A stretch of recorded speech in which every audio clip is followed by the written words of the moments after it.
June 6, 1942. 0500 hours.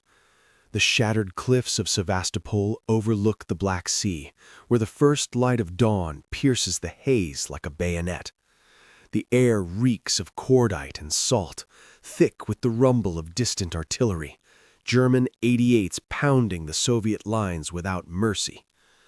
You can almost feel the ground tremble under your boots, the cold dew soaking through as Lyudmila Pavlichenko lies prone in a shallow trench, her Mosin Nagant rifle pressed against her shoulder.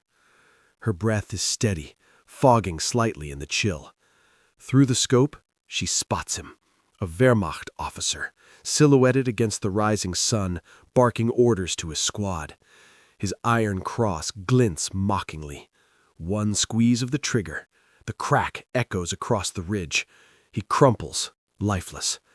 That's number 187. And breakfast? It's still hours away. Lyudmila Pavlichenko wasn't born for this.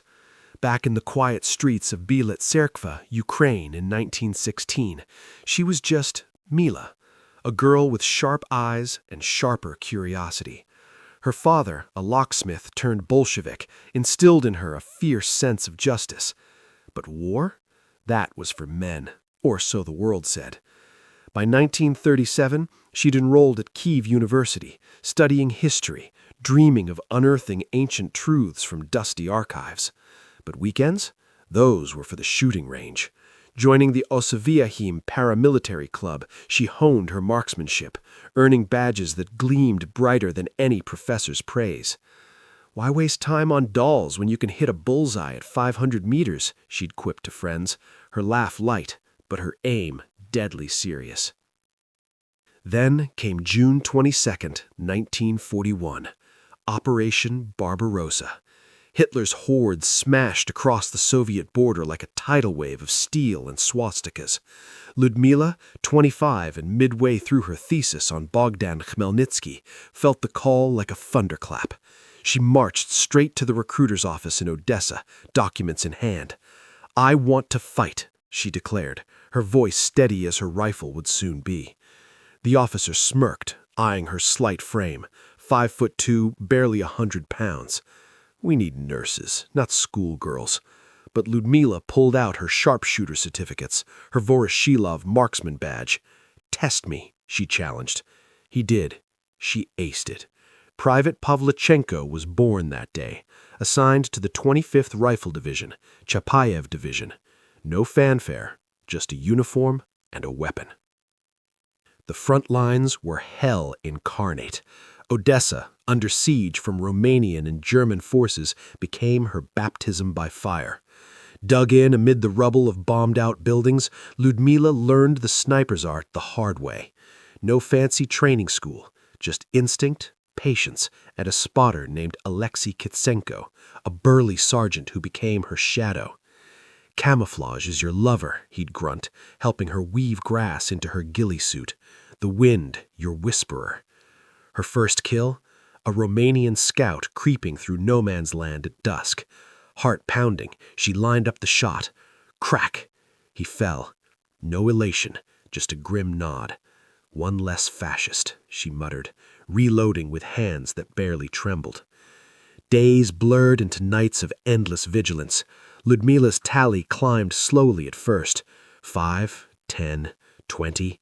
Each one a story. The machine gunner she dropped from 400 meters, his MG-42 silenced mid-burst. The officer whose map she shattered along with his skull. But it wasn't glory, it was survival. The Nazis pushed harder, their Stukas screaming overhead, dropping payloads that turned earth to craters. Rations dwindled, black bread and watery soup if lucky. Sleep? A luxury snatched in foxholes, haunted by the cries of the wounded.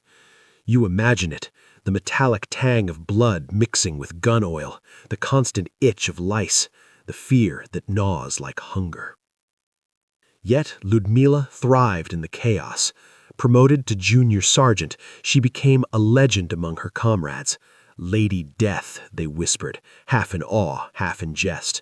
Her technique was flawless, accounting for bullet drop, windage, even the Coriolis effect on longer shots. She favored the SVT-40 at times, but the bolt-action Mosin was her true companion, its wooden stock scarred like her soul. By October 1941, as Odessa fell, her count hit 187. Evacuated by sea under cover of night, she watched the city burn from the deck, vowing retribution. Sevastopol awaited, a fortress under siege, where the real nightmare would unfold. But as the ship cut through the waves, a shadow loomed larger than the flames, a wound that would test her mettle, and a love that bloomed amid the bullets. What happens when the hunter becomes the hunted? June 1942. Sevastopol. The city is a corpse still twitching. For 8 months, the Wehrmacht and Romanian armies have strangled it, ring after ring of steel. The harbor is choked with sunken ships. The streets are rubble mountains. Soviet defenders live underground like moles, emerging only to kill or be killed. Lyudmila Pavlichenko is now Senior Sergeant Pavlichenko, commander of a platoon of snipers, and the Germans have put a price on her head. 50,000 Reichsmarks, dead or alive. You crawl with her through a drainage pipe that stinks of sewage and rotting flesh. She emerges in a bombed-out bakery on Malakoff Kurgan Hill, the dough mixer still upright like a grotesque monument. From the second floor, she has a perfect field of fire across 800 meters of moonlit ruin. Her spotter, Leonid Kutsenko, the same Alexei from Odessa, now her lover, whispers wind speed. 3 meters left to right. She nods once, cheek welded to the stock. A German counter-sniper has been hunting her comrades for days. He's good, too good. 2 Soviet snipers already lie cold because of him. Tonight, she hunts the hunter. Hours pass. Your legs cramp, your eyes burn. Then, movement, a glint on a distant rooftop. Lyudmila's breath slows to nothing. The crosshair settles on a Zeiss scope that isn't pointing at the stars anymore. She exhales half a lung. Crack. The distant scope explodes in a pink mist. Leonid grins in the dark. "That's 250, he whispers, kissing her dust-caked forehead. She doesn't smile. She's already scanning for the next target. By dawn, the tally is 257. The Germans call her Die russische Hure mit dem Gewehr over their radios. She hears it, laughs once, short, bitter, then drops the radio man who said it. 258. But the siege is tightening like a garrote. Food is gone. Water is rationed in thimblefuls. Sailors from the Black Sea Fleet are eating leather belts boiled with wallpaper paste. Ammunition is counted bullet by bullet. Leonid starts coughing blood. Shrapnel fragment near the lung from an earlier blast. Lyudmila hides her terror behind the scope. She kills so the ones she loves can live one more day. July 1st, Manstein's final assault. 11 German divisions, 2,000 guns. Luftwaffe dropping 500-kilogram bombs that make the earth scream. Lyudmila is everywhere at once, sprinting between positions under fire, dragging wounded snipers to cover, whispering corrections into trembling ears.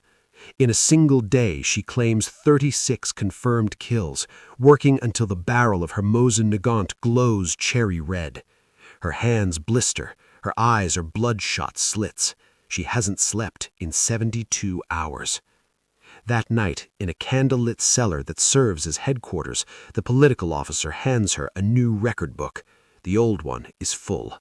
Page after page of neat Cyrillic, name, rank, distance, time of day.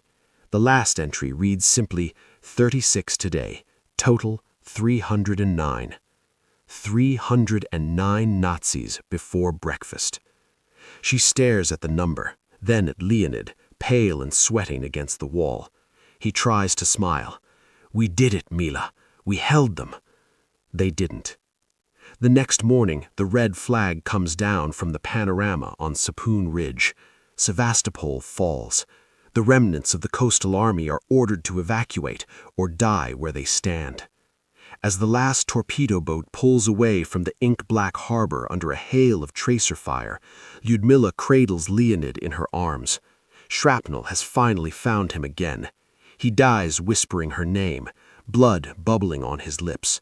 She kisses him once, tasting iron and salt, then gently closes his eyes. The boat disappears into the night. Behind them, the city burns like a funeral pyre.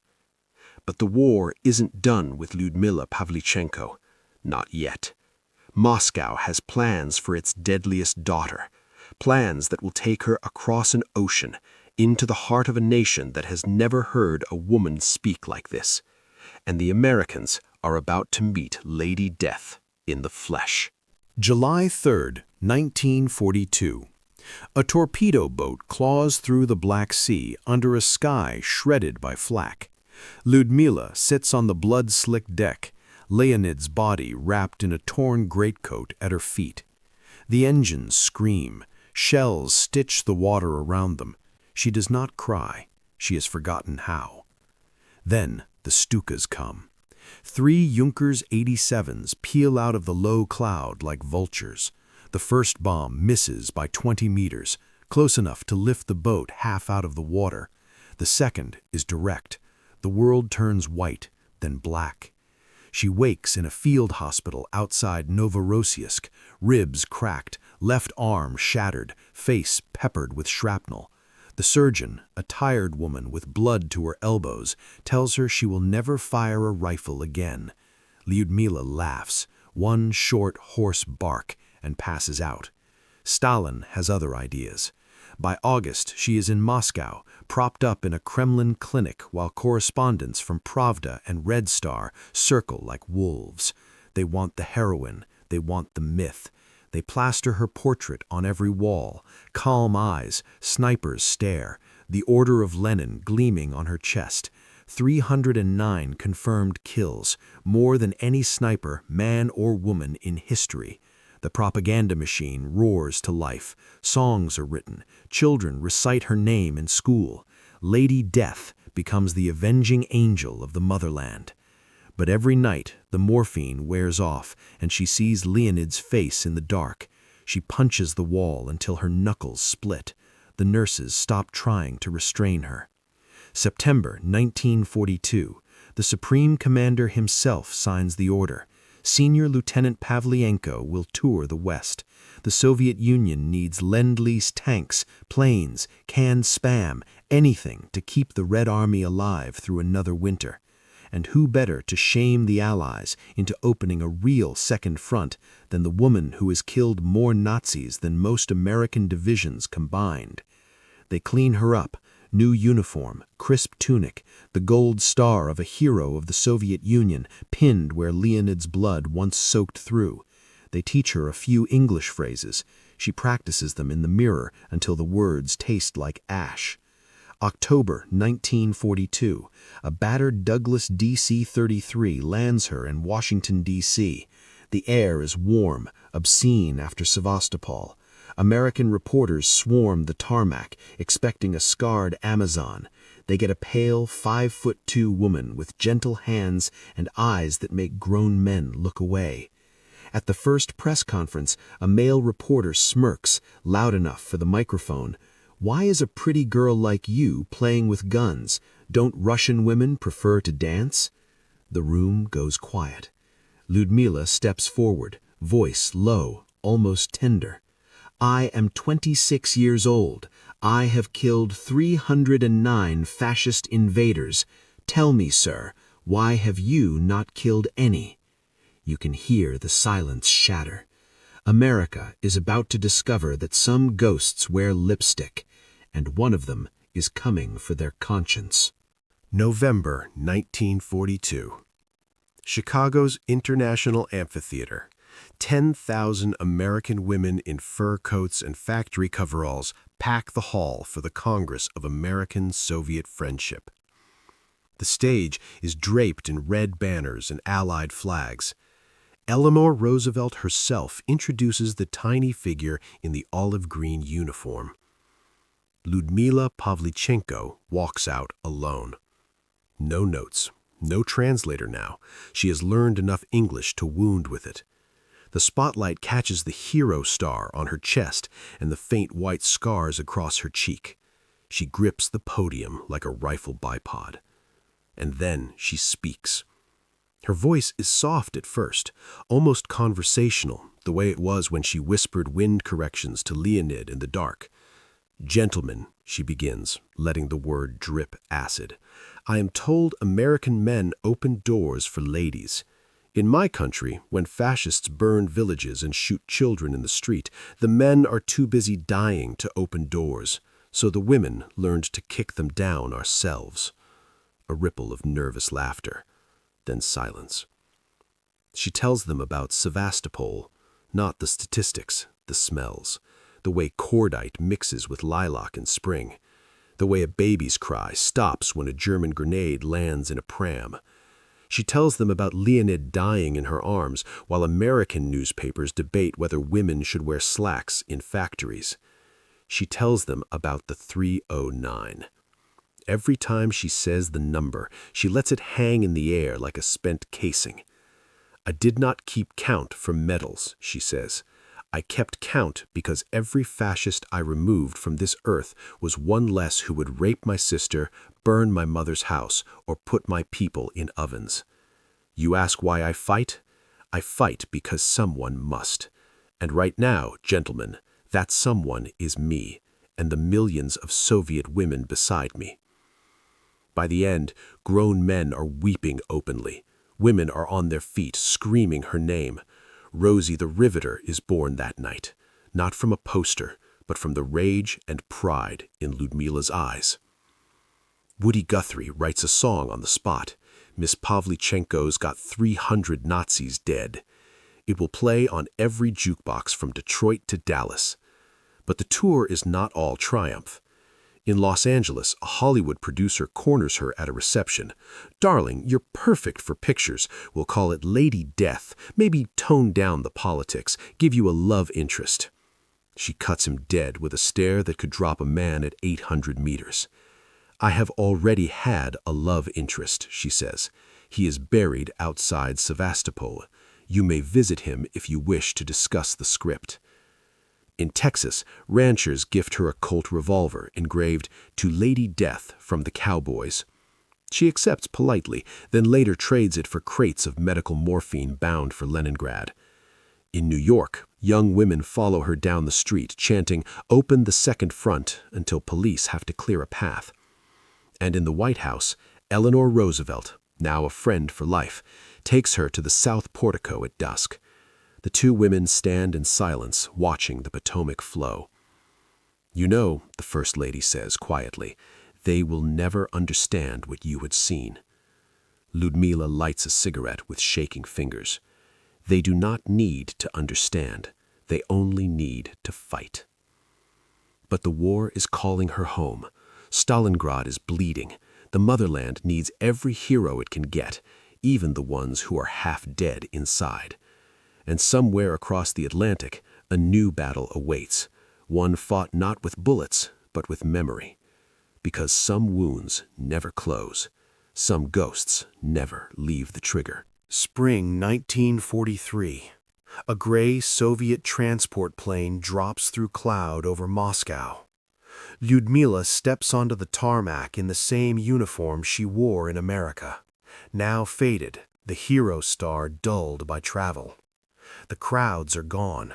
The flashbulbs are gone. Only the wind and the smell of jet fuel greet her. She is no longer needed at the front. The Red Army has learned her lessons too well.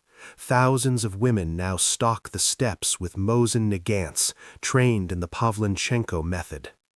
Her war with the rifle is over. The doctors were half right. The shrapnel in her arm and the concussion tremors mean she will never again hold a scope steady for 8 hours straight. But the motherland has one last mission for its most famous daughter. They make her a major at 26 and send her to the sniper schools. Snipe School Number 2 near Vezhnyaki, then the legendary Central Women's Sniper Training School. The girls call her Mama Mila behind her back. To her face they stand rigid, terrified of disappointing the woman who killed 309 fascists before most of them had even kissed a boy. She drills them mercilessly. You crawl beside them at 4 a.m. through frozen mud while Lyudmila walks the line, voice like a whip. Your heartbeat moves the muzzle 3 centimeters at 500 meters. Control it or I will bury you myself. She teaches them to sew grass into their hoods with dental floss, to piss into ration tins so the steam doesn't give away position, to sleep with one eye open and the bolt handle under their thumb. She teaches them that hesitation is death, not just yours, but the comrade you failed to cover. And when the pretty ones cry at night, homesick from mothers and dances, she sits on their bunks and tells them about Leonid. Only then does her voice crack. One girl, a 19-year-old from Belarus with freckles and a tremor in her left hand, asks the question they are all afraid to voice. "Comrade Major, does it ever stop hurting?" Lyudmila looks at her for a long time. "No," she says finally, "but you learn to carry it like an extra magazine, close to the heart, ready when you need it." By 1945, the girls she trained are at the Reichstag, painting their names on the shattered walls beside the hammer and sickle. One of them, Nina Lobkovskaya, will finish the war with 89 confirmed kills. Another, Alia Moldagulova, will die storming a German strongpoint with a shout of "For Mila" on her lips. Victory Day, May 9, 1945. Moscow explodes in fireworks and vodka. Lyudmila stands on a balcony overlooking Red Square, drunk for the first time in years. A young lieutenant offers her a toast. "To the end of the war, Comrade Major." She raises the glass, eyes fixed on the searchlights stabbing the sky. "There is no end," she says quietly, "only intervals between killing." She never fires a shot in anger again. The rest of her life is quiet on the surface. History lecturer at Kiev University, wife for a second time, mother to a son. She publishes a slim memoir, Heroine of the Soviet Union, that the censors gut of everything raw. She refuses interviews. She drinks alone. When children ask about the war, she changes the subject. But every year on June 22nd, the anniversary of Barbarossa, she disappears. No one knows where she goes. Some say she visits an unmarked grave outside Sevastopol. Some say she simply walks the railway platforms watching trains, looking for a face that will never return. She dies on October 10, 1974, at 58. The official cause is long illness. Those who carry her coffin notice it is astonishingly light, as if the woman inside had already turned to smoke years ago. At the funeral, an old woman in a major's greatcoat, one of the girls she trained, places a single spent 7.62 by 54 millimeter cartridge on the grave. No flowers, just the cartridge, still warm from her hand, because somewhere, in the silence between heartbeats, Lady Death is still out there, still counting.